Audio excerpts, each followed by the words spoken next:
సరే, నేరుగా విషయంలోకి వెళ్ళిపోదాం. మార్కెట్ సైకాలజీ అనగానే మనకు చాలా విషయాలు గుర్తొస్తాయి కదా. కాని ఈరోజు మనం చూడబోయే కోణం కొంచెం స్పెషల్. ఉద్దేశ్యం వర్సెస్ ఆచరణ. అంటే కేవలం ఆలోచించడానికి, దాన్ని అమలు చేయడానికి మధ్య ఉన్న ఆ తేడా మార్కెట్లను ఎలా శాసిస్తుందో మనం ఇప్పుడు డీకోడ్ చేద్దాం. ఇది కేవలం ట్రేడింగ్ గురించే కాదు సుమా, అసలు మనుషుల మైండ్సెట్ ఎలా పనిచేస్తుందేదానికి ఇదొక అద్భుతమైన ఉదాహరణ.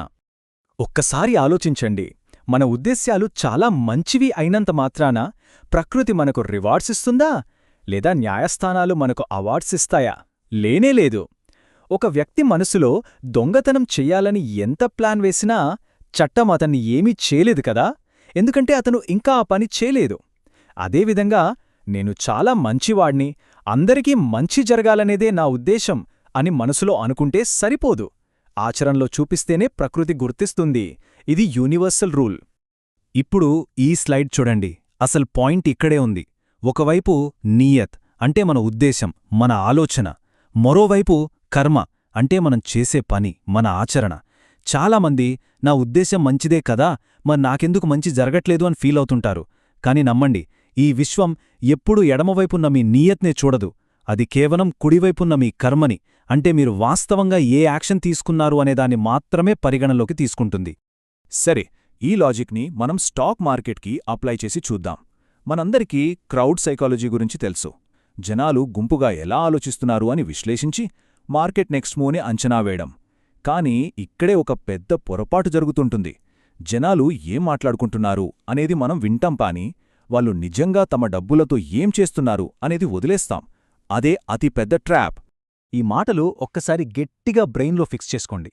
మార్కెట్ మీ ఆలోచనలకు ఎలాంటి బహుమతి ఇవ్వదో అలాగని శిక్షించదు కూడా. దానికి మీ ఉద్దేశాలతో పనేలేదు. జనాలు టీవీల్లో, సోషల్ మీడియాలో ఎంతైనా మాట్లాడుకోనియండి, మార్కెట్ వాటిని అస్సలు పట్టించుకోదు. ఎప్పుడైతే మీరు మీ జేబులోంచి డబ్బు తీసి ఎగ్జిక్యూట్ చేస్తారో, కేవలం ఆ అమలైన ట్రేడ్లకు మాత్రమే మార్కెట్ రియాక్ట్ అవుతుంది. 1వ విభాగం, ప్రధానమైన ఉచ్చు, మాటలు వర్సెస్ ట్రేడింగ్. ఇక్కడ మనకు కనిపించే వైరుధ్యం చాలా ఆసక్తికరంగా ఉంటుంది.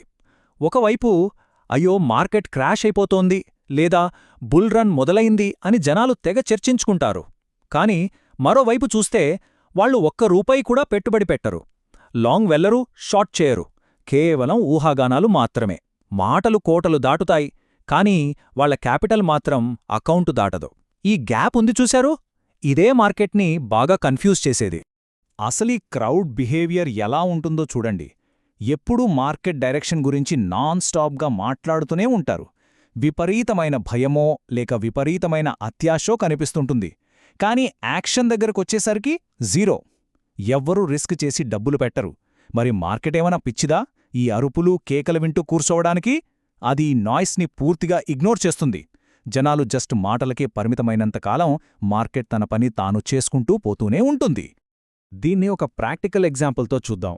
ఒకప్పుడు మార్కెట్ 7,000 పాయింట్ల దగ్గర ఉన్నప్పుడు ఇక మార్కెట్ పడిపోతుందిరా బాబూ అని అందరూ గగ్గోలు పెట్టారు.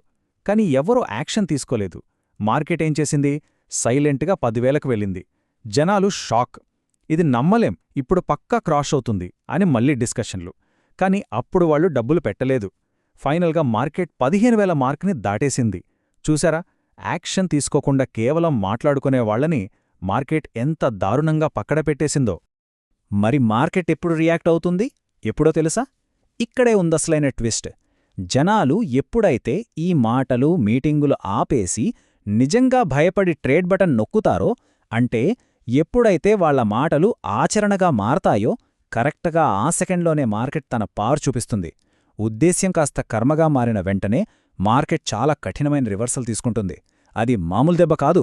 2020 ఈ సంవత్సరాన్ని మనం అంత ఈజీగా మర్చిపోగలమా? అప్పట్లో మార్కెట్ పాతాళానికి పడిపోయింది. ఎందుకు? జనాల్లో భయముండి కాదు. ఆ భయంతో వాళ్లు నిజంగానే తమ షేర్లని విపరీతంగా అమ్ముకున్నారు కాబట్టి. అక్కడ కేవలం భయపడటం అనే ఆలోచన లేదు, అమ్మేయటం అనే యాక్షన్ జరిగింది. మార్కెట్లో బాటం అనేది ఎప్పుడూ మాటలతో రాదు, ఇలాంటి బలమైన యాక్షన్ జరిగినప్పుడే వస్తుంది. 2వ విభాగం, మార్కెట్ నేర్పే అంతిమ పాఠం.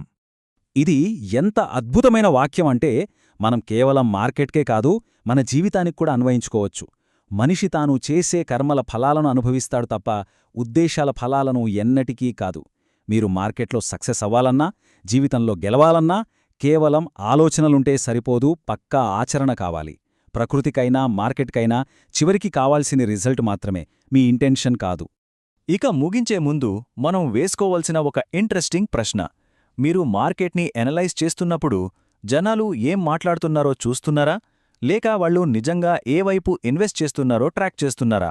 ఎందుకంటే మార్కెట్ ఎప్పుడూ చేతులన్నవాళ్లనే గెలిపిస్తుంది, మాటలు చెప్పేవాళ్లనే కాడు.